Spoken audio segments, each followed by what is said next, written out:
सिंधु तीर एक भूदर सुंदर, कौतुक कूदी चढ़ेऊ त ऊपर। बार बार रघुबीर संभारी, तर के पवन तनय बल भारी। चवण जो मतलब आहे कि समुद्र जे तीर ते हिक ॾाढो ही सुंदर पर्वत हो।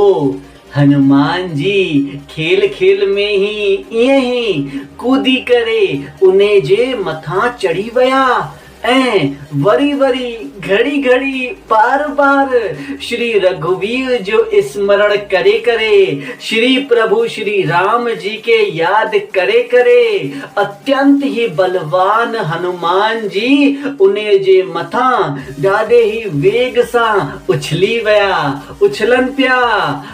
अॻियां चवण था चाहिनि तुलसीदास बाबा जी कि हनुमान जी हाणे सागर पार कूद कर वञण जी हिकिड़ी युक्ति खोजी आहे। सागर जे निकट हिक ॾाढी ही सुंदर जाम ही मथे ऊंची हिकिड़ी पर्वत माला ॾिठी।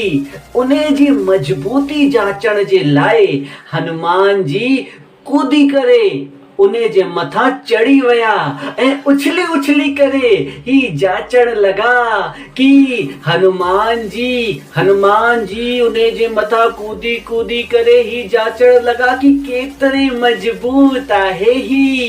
ऐं जीअं ही हनुमान जी कूदन पिया, उछलन पिया, उन्हनि जे वेग सां, उन्हनि जी शक्ति सां चओ त सॼी धरती ही हिली वई।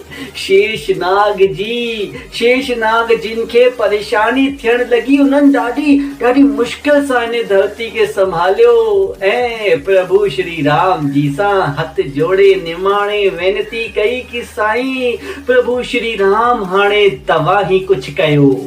त प्रभु श्री राम जी मुस्की करे मुस्कुराए करे अंतर आत्मा सां हनुमान जी के याद पिया कन ऐं सोचन पिया कि हनुमान जी जे वेग सां, हनुमान जी जे उत्साह सां, हनुमान जी जे जोश सां अगर इहा धरती हेठ हली वई, पाताल लोक में हली वई, त पोइ हनुमान जी जे प्रताप सां अगर ही धरती रसातल में हली वई, पाताल लोक में चली गई, त पोइ उन्हे के साईं राम जिन खे वराह रूप वर्ती करे, वराह रूप में अवतरित थी करे पहिरीं इन धरा के, इन धरती के मथे खणी अचणो पवंदो।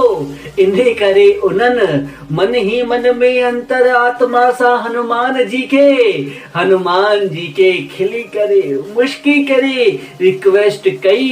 उन्हनि के चयो कि भक्त हनुमान पंहिंजे जोश के थोरो नियंत्रण में आण करे, किथे तुंहिंजी लीला जो रूप ही ना मटी वञे।